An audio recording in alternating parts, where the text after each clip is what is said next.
Students, मेरा नाम मनीष गौर है। मैं आप लोगों का डिजिटल इलेक्ट्रॉनिक्स पढ़ाने वाला हूं, जो कि हमारा क्या है, थर्ड सेमेस्टर का है। कौन कौन से ब्रांचेस में डिजिटल इलेक्ट्रॉनिक्स हमको पढ़ना है? कंप्यूटर साइंस में पढ़ना है, इलेक्ट्रॉनिक्स इंजीनियरिंग में पढ़ना है और इलेक्ट्रिकल इंजीनियरिंग में पढ़ना है। ठीक है, क्या है हमारे पास? डिजिटल इलेक्ट्रॉनिक्स, और किसका? थर्ड सेमेस्टर का है। ठीक है, पढ़ना क्या क्या है? हम सिलेबस की बात कर रहे हैं। किसकी बात कर रहे हैं? हम लोग सिलेबस की बात कर रहे हैं। आज हम सिलेबस का पूरा इंट्रो देखेंगे, सिलेबस में क्या क्या चीज़ें हमको पढ़ना है। उसके बाद हम क्या करेंगे, लेक्चर्स को क्या करेंगे, कंटिन्यू करेंगे। तो सबसे पहले हम क्या देखते हैं, सबसे पहले हमारे पास है इंट्रोडक्शन ऑफ डी, यानी इंट्रोडक्शन ऑफ डिजिटल इलेक्ट्रॉनिक्स। इसके अंतर्गत हम देखेंगे कि डिजिटल इलेक्ट्रॉनिक्स और इसके पहले हम लोग पढ़ चुके हैं एनालॉग इलेक्ट्रॉनिक्स, इन दोनों में क्या अंतर है। ठीक है, एनालॉग इलेक्ट्रॉनिक्स क्या है और डिजिटल इलेक्ट्रॉनिक्स क्या होता है। डिजिटल इलेक्ट्रॉनिक्स में क्या हमारे पास क्या होते हैं, डिजिटल इलेक्ट्रॉनिक्स में डिजिटल सिग्नल यूज किया जाता है और एनालॉग इलेक्ट्रॉनिक्स में एनालॉग सिग्नल यूज करते हैं। वो दोनों क्या होते हैं और दोनों में क्या डिफरेंस होता है और कौन उनमें सबसे ज़्यादा एडवांटेज है, किसका सबसे ज़्यादा एडवांटेज है, डिजिटल सिग्नल का क्या एडवांटेज होता है। ठीक है, और उनके एप्लीकेशंस क्या क्या हैं। तो किसमें हम देखेंगे, हम लोग सबसे पहले किसमें देखेंगे, इंट्रोडक्शन ऑफ डी पहला चैप्टर देखेंगे। दूसरा चैप्टर हमारे पास क्या है, नंबर सिस्टम में। नंबर सिस्टम में क्या हम लोग देखेंगे, नंबर सिस्टम में हम देखने वाले हैं डेसिमल नंबर सिस्टम, ठीक है, binary number system, octal number system और हेक्साडेसिमल नंबर सिस्टम के बारे में पढ़ने वाले हैं। क्योंकि पूरी बुक में हमारा क्या है, सबसे मेन इंपॉर्टेंट कौन सा नंबर सिस्टम है, बाइनरी नंबर सिस्टम है। कौन सा नंबर सिस्टम है, बाइनरी नंबर सिस्टम है। तो बाइनरी नंबर सिस्टम में कैसे एडिशन करते हैं, सब्ट्रैक्शन करते हैं, मल्टीप्लिकेशन होता है, ठीक है, डिवाइड कैसे किया जाता है, उसमें भी हम क्या देखेंगे, नंबर सिस्टम के अंतर्गत ही हम क्या करेंगे, वो हम पढ़ने वाले हैं। ठीक, फिर नेक्स्ट चैप्टर हमारे पास क्या आता है, कोड्स एंड पैरिटी है। कोड्स मतलब हो गया, कोड्स और पैरिटी मतलब जैसे कि हमारे पास क्या है, हम पूरे चैप्टर में बाइनरी क्या करने वाले हैं, बाइनरी के बारे में पढ़ने वाले हैं, यानी कि सारा जितना है सब बाइनरी नंबर सिस्टम पर ही आधारित है। ठीक है, तो कोड्स होता है कि हम किसी नंबर को, जो बाइनरी नंबर्स होता है, जो बाइनरी नंबर सिस्टम में कितने तरह के कोड यूज़ किया जाता है, मतलब किस किस प्रकार से उन बाइनरी नंबर को रिप्रेजेंट कर सकते हैं। ठीक है, तो वो हमारे पास क्या होता है, कोड्स होता है एवं पैरिटी होता है। हाँ, एक चीज़ और याद रखेंगे, ये जो पैरिटी वाला चैप्टर है, ये जो पैरिटी दिया हुआ है, ये केवल किनको पढ़ना है, ये केवल इलेक्ट्रॉनिक्स इंजीनियरिंग वालों को पढ़ना है। किनको पढ़ना है, केवल इलेक्ट्रॉनिक्स इंजीनियरिंग वालों को क्या करना है, ये पैरिटी पढ़ना है। ठीक है, और बाकी सभी को क्या है, कोड्स हो गया, नंबर सिस्टम हो गया और इंट्रोडक्शन, ये सब क्या करेंगे, हमारे क्या होंगे, सारे ब्रांच वालों को क्या होगा, पढ़ना होगा। फिर उसके बाद हमारे पास नेक्स्ट चैप्टर आता है logic gates and logic family. कौन सा है, logic gates and logic family. अब लॉजिक गेट्स क्या होता है, कोई भी डिजिटल सर्किट बनाएंगे तो उसका जो बेसिक कंपोनेंट होता है, जो जिनकी सहायता से हम क्या करते हैं, कोई सर्किट डिज़ाइन करते हैं, उनकी जो मेन कंपोनेंट होता है वो हमारा क्या होता है, लॉजिक गेट होता है। क्या होता है, लॉजिक गेट होता है। अब ये लॉजिक गेट क्या है, लॉजिक गेट तीन टाइप्स के होते हैं। अगर देखा जाए तो सर जितने हमारे पास लॉजिक गेट्स हैं उन सबको तीन क्या कर दिया है, तीन भागों में बांट के रख दिया गया है। कौन कौन से होते हैं, अगर हम बात करें तो इसमें तीन टाइप के हम लोग पढ़ेंगे। एक हमारा क्या होता है, बेसिक गेट्स होते हैं। क्या होते हैं, बेसिक गेट्स। हमारे पास क्या होगा, बेसिक गेट होगा। बेसिक गेट में हम लोग क्या पढ़ने वाले हैं, नॉट पढ़ने वाले हैं और पढ़ने वाले हैं, और क्या पढ़ेंगे, एंड गेट के बारे में पढ़ेंगे। ठीक है, क्या होता है वो हम लोग जब आगे के लेक्चर्स पढ़ेंगे तो उनमें हम क्या करेंगे, अच्छे से उसको डिस्कस करेंगे। ठीक है, दूसरा हमारे पास होता है यूनिवर्सल गेट होता है। कौन सा गेट होता है, यूनिवर्सल गेट होता है। यूनिवर्सल गेट में दो गेट आते हैं, एक नॉर आता है और एक क्या आता है, नैंड आता है। नॉर और नैंड आता है। ठीक है, उसके बारे में भी देखेंगे। और तीसरा जो होता है वो हमारा होता है स्पेशल पर्पस। क्या होता है, स्पेशल पर्पस गेट होता है। स्पेशल पर्पस गेट होता है जिसमें हम क्या करेंगे, एक्सॉर को पढ़ेंगे। क्या पढ़ेंगे, एक्सॉर होगा और हमारे पास क्या होगा, दूसरा हमारे पास क्या होगा, एक्सनॉर होगा, यानी कि एक्सक्लूसिव और होगा और एक्सक्लूसिव नॉर होगा। ये हमारे पास क्या होते हैं, ये 7 तरह के हमारे पास गेट होते हैं। इन्हीं 7 गेटों की सहायता से कोई भी सर्किट जो हम आगे पढ़ेंगे, अभी कॉम्बिनेशन सर्किट है, सीक्वेंशियल सर्किट है, तो जितने भी सर्किट डिज़ाइन किए जाते हैं डिजिटल इलेक्ट्रॉनिक्स के अंतर्गत, वो सब क्या है हमारे पास, इन्हीं ये क्या होते हैं, यही मेन 7 गेट्स होते हैं। इन्हीं की सहायता से हम क्या करते हैं, बनाते हैं उनको। ठीक है, उसी के साथ एक जुड़ा हुआ है चैप्टर लॉजिक फैमिली। ठीक है, क्या है यहाँ पर, लॉजिक फैमिली। हाँ, ये लॉजिक फैमिली वाला चैप्टर जो है वो केवल किसको पढ़ना है, ये लॉजिक फैमिली वाला चैप्टर केवल इलेक्ट्रॉनिक्स वालों को पढ़ना है। किसको पढ़ना है, केवल इलेक्ट्रॉनिक्स वालों को पढ़ना है। इलेक्ट्रिकल और सीएस को ये लॉजिक फैमिली वाला चैप्टर नहीं पढ़ना है। क्या है लॉजिक फैमिली के अंतर्गत, लॉजिक फैमिली का मतलब होता है कि हम जानते हैं कि ये जो गेट्स डिज़ाइन किए जाएंगे, ये किसकी सहायता से डिज़ाइन किए जाएंगे, ट्रांजिस्टर की सहायता से डिज़ाइन किए जाएंगे। हमें मालूम है ट्रांजिस्टर मेनली 2 टाइप के हम लोग देखने को मिलते हैं।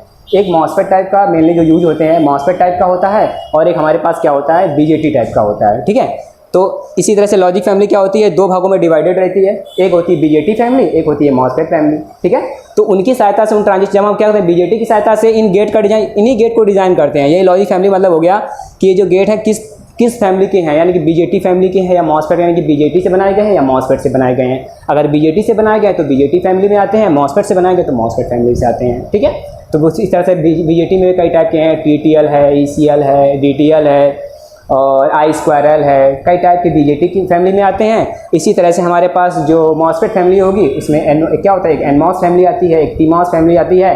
फिर हम NMOS और PMOS को क्या करते हैं, NMOS और PMOS को कॉम्प्लीमेंट्री में जोड़कर हम क्या बनाते हैं, CMOS बना लेते हैं। तो वो हम क्या देखेंगे, लॉजिक फैमिली के अंतर्गत हम लोग पढ़ने वाले हैं। ठीक है, चलिए लॉजिक सिंप्लीफिकेशन। लॉजिक सिंप्लीफिकेशन में हम लोग क्या पढ़ेंगे, बूलियन अलजेब्रा। लॉजिक सिंप्लीफिकेशन पढ़ेंगे कि जो हमारी सर्किट डिज़ाइन की जाती है, जैसे सर्किट डिज़ाइन की गई, उस सर्किट डिज़ाइन के इनपुट व आउटपुट के बीच में क्या रिलेशन हो रहा है, एक उसका इक्वेशन कैसा है, इक्वेशन जो होंगे उनको सिंप्लीफाई करना। तो ये सब हम किस में देखेंगे, लॉजिक सिंप्लीफिकेशन के अंदर देखेंगे। जैसे क्या लिखा है, बूलियन अलजेब्रा। क्या लिखा हुआ है, बूलियन अलजेब्रा। मतलब क्या हो गया बूलियन अलजेब्रा, कि जैसे हम लोग अभी तक हम लोग क्या पढ़ते चले आए, हम लोग मैथ्स पढ़ते हैं। मैथ्स में हम लोग क्या पढ़ते हैं, मैथ में हम लोग एक नॉर्मल अलजेब्रा पढ़ते हैं जो कि डेसिमल नंबर सिस्टम पर आधारित होता है। अब यहाँ पे हम क्या यूज करने वाले हैं, पूरे बुक में डिजिटल इलेक्ट्रॉनिक्स में बाइनरी नंबर सिस्टम का यूज करने वाले हैं। तो अगर हम बाइनरी नंबर सिस्टम का यूज करने वाले हैं तो उसका अलजेब्रा क्या होगा, अलग होगा, उसके ला अलग होंगे। ठीक है, तो हम किस में देखेंगे, बूलियन अलजेब्रा के अंतर्गत देखेंगे। ठीक है, और इसी का यूज करके जो सर्किट्स होंगी उनको कैसे कॉम्पैक्ट बनाया जाता है, उनको कैसे सिंप्लीफाई किया जाता है, उसके बारे में किस में देखेंगे, बूलियन अलजेब्रा के इस लॉजिक सिंप्लीफिकेशन के अंदर क्या आएंगे, चैप्टर के अंदर देखेंगे यहाँ पर। ठीक है, उसके बाद नेक्स्ट चैप्टर जो हमारा आएगा कॉम्बिनेशन सर्किट होता है। देखो जो लॉजिक सर्किट्स होती हैं, जो डिजिटल सर्किट होती हैं, देखो उनको डिजिटल सर्किट भी बोलते हैं, स्विचिंग सर्किट। देखो डिजिटल को स्विचिंग सर्किट भी बोलते हैं, लॉजिक सर्किट भी बोलते हैं। और हमारा क्या होता है, डिजिटल तो हमारे पास लॉजिक सर्किट, डिजिटल सर्किट और स्विचिंग सर्किट से बोला जाता है इनको। ठीक है, अब ये जो सर्किट्स होती हैं लॉजिक सर्किट दो भागों में डिवाइडेड होती हैं। एक हमारी कॉम्बिनेशन सर्किट होती है, एक हमारी सीक्वेंशियल सर्किट होती है। क्या होती है, एक जो हमारा होगा कॉम्बिनेशन सर्किट होगा और दूसरा हमारे पास क्या होगा, सीक्वेंशियल सर्किट होगा। ठीक है, कॉम्बिनेशन सर्किट में क्या होता है, कॉम्बिनेशन सर्किट में ऐसे सर्किट डिजाइन किए जाते हैं जिनका क्या होगा, जिसमें केवल क्या होंगे, इनपुट और आउटपुट होगा। यानी जो इनपुट और आउटपुट होगा और कुछ स्पेशल टाइप के सिग्नल्स होंगे। यानी कहने का मतलब है इसमें किसी भी प्रकार का कोई भी फीडबैक नहीं होगा, ना इसमें किसी प्रकार कोई मेमोरी एलिमेंट होगा। ठीक है, जैसे ऐडर हो गया, किसी नंबर दो नंबर को ऐड करने के लिए सर्किट बनाना, दो नंबर को घटाने के लिए बनाना। और लॉजिकल सर्किट में जैसे दो के बीच में एंड निकाला और निकालना, मल्टीप्लेक्सर बनाना, डिकोडर बनाना, इनकोडर बनाना। तो ये हमारा कौन सा सर्किट में आ जाएगा, हमारा कॉम्बिनेशन सर्किट में आता है। ठीक है, दूसरा टाइप मेरा होता है, जो दूसरी सर्किट होती है वो होती है सीक्वेंशियल सर्किट। सीक्वेंशियल सर्किट ऐसे सर्किट होते हैं जिसमें हम क्या करते हैं, इन कॉम्बिनेशन सर्किट के साथ साथ में मेमोरी एलिमेंट का भी यूज करते हैं। यानी कि जिनमें फीडबैक का भी यूज किया जाता है, वही हमारे क्या होते हैं, सीक्वेंशियल सर्किट होते हैं। फीडबैक सब लोग जानते ही होंगे, फीडबैक क्या होता है। फीडबैक मतलब होता है जब हम अपने आउटपुट का कुछ पार्ट या तो पूर्ण रूप से या कुछ पार्ट निकाल कर फिर से हम उसको इनपुट पे अप्लाई करते हैं, तो वही हमारा क्या कहलाता है, फीडबैक कहलाता है। क्या कहलाता है, फीडबैक कहलाता है। तो वो हम क्या है, सीक्वेंशियल सर्किट में। उसमें क्या पढ़ने वाले, लैच पढ़ने वाले हैं, फ्लिप फ्लॉप पढ़ने वाले हैं। फ्लिप फ्लॉप क्या होता है, किसी भी मेमोरी का एक बेसिक बिल्डिंग ब्लॉक होता है। बेसिक बिल्डिंग ब्लॉक का कहने का मतलब है कि अगर एक बिट को स्टोर करना है तो एक फ्लिप फ्लॉप हमको लगाना पड़ता है। क्या होता है, उसके बाद हम आगे क्या होता है क्या नहीं होता है, उसके बाद हम आगे लेक्चर में देखेंगे। फिर हमारे पास क्या आता है, शिफ्ट रजिस्टर्स आते हैं। इन्हीं फ्लिप फ्लॉप के कॉम्बिनेशन से हम शिफ्ट रजिस्टर्स बना लेते हैं। ठीक है, नेक्स्ट हमारे पास क्या है, काउंटर्स है। ये भी हमारे फ्लिप फ्लॉप के कॉम्बिनेशन से ही बनाए जाते हैं। ठीक है, हमारे पास हो गया। ठीक है, तो ये हमारा क्या है, सीक्वेंशियल सर्किट है, कॉम्बिनेशन सर्किट है। इसको हम बहुत अच्छे से डिटेल में एकदम अच्छे से पढ़ेंगे। हम आगे आते हैं। उसके बाद हमारा नेक्स्ट चैप्टर आता है एनालॉग टू डिजिटल कन्वर्टर और डिजिटल टू एनालॉग कन्वर्टर। हमको मालूम है कि जो भी नेचुरली जितने भी नेचुरली सिग्नल होते हैं, नेचुरल सिग्नल होते हैं इलेक्ट्रिकल के फॉर्म में, जैसे वोल्टेज करंट के फॉर्म में हो गया, तो क्या होते हैं, सब एनालॉग के फॉर्म में होते हैं। क्या होते हैं, एनालॉग के फॉर्म में होते हैं। यानी कि सभी नेचुरल सिग्नल एनालॉग के फॉर्म में होते हैं। अब एनालॉग के फॉर्म में हम यूज करने वाले हैं क्या, डिजिटल यूज कर रहे हैं, डिजिटल इलेक्ट्रॉनिक्स यूज कर रहे हैं, जो इनपुट के रूप में डिजिटल सिग्नल देगा और आउटपुट के रूप में क्या देगा, डिजिटल सिग्नल देगा। ठीक है, अब हमारे पास कौन सा सिग्नल है, एनालॉग सिग्नल है। अब हमें क्या करना पड़ेगा, एनालॉग को डिजिटल में कन्वर्ट करना पड़ेगा। जब एनालॉग को डिजिटल में कन्वर्ट करेंगे तभी तो ये मेरा क्या होगी, ये सर्किट हमारे क्या करेंगे, काम कर पाएंगी। भाई ये डिजिटल क्या होगी, डिजिटल सिग्नल के रूप में अपना इनपुट लेंगे और आउटपुट डिजिटल के रूप में देंगे। इसलिए हम क्या करते हैं, हमारे पास क्या होता है, इन्हीं कन्वर्ट करने के लिए, एनालॉग को डिजिटल में कन्वर्ट करने के लिए हम एनालॉग टू डिजिटल कन्वर्टर का यूज करते हैं। उसके बाद है डिजिटल टू एनालॉग कन्वर्टर।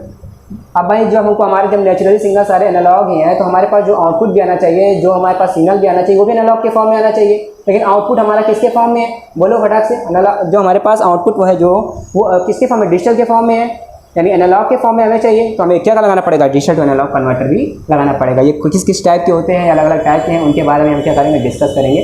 तो ये हमारा क्या है, ये हमारा 8th चैप्टर हो गया।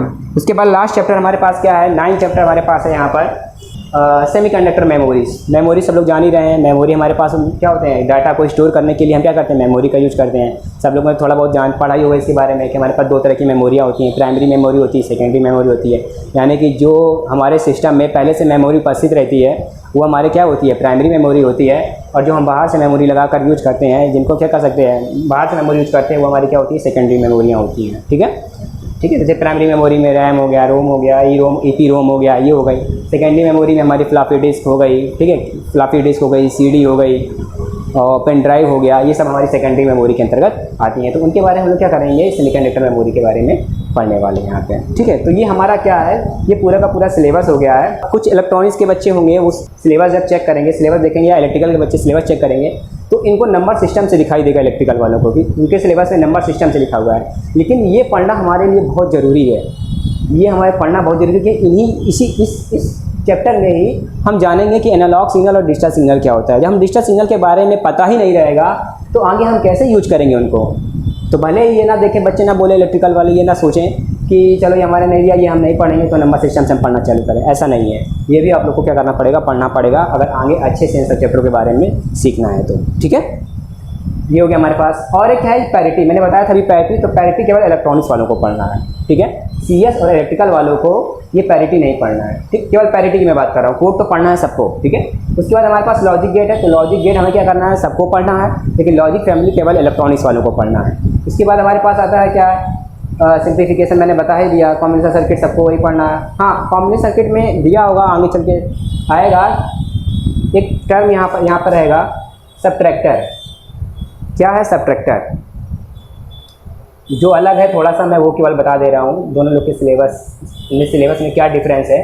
तो सबट्रैक्टर आएगा, तो सबट्रैक्टर केवल जो रहेगा वो केवल इलेक्ट्रॉनिक्स वाले, क्या होगा हमारे पास, इलेक्ट्रॉनिक्स वाले पढ़ेंगे और सीएस वाले पढ़ेंगे, इलेक्ट्रिकल वाले ये सबट्रैक्टर नहीं पढ़ेंगे। ठीक है, बाकी ये हमारे पास सीक्वेंसर सर्किट हो गया, कहीं कहीं पे बीच में दे दिया है चैप्टर, यहाँ उसके पहले अर्थमेटिक दे दिया। अर्थमेटिक हमारा कॉम्बिनेशन सर्किट ही होता है, ये ना कहना कि सर अर्थमेटिक वाला चैप्टर बताएं नहीं, ये कॉम्बिनेशन सर्किट के अंतर्गत ही आता है। ठीक है, तो ये हमारा क्या हो गया, ये पूरा सिलेबस हो गया है।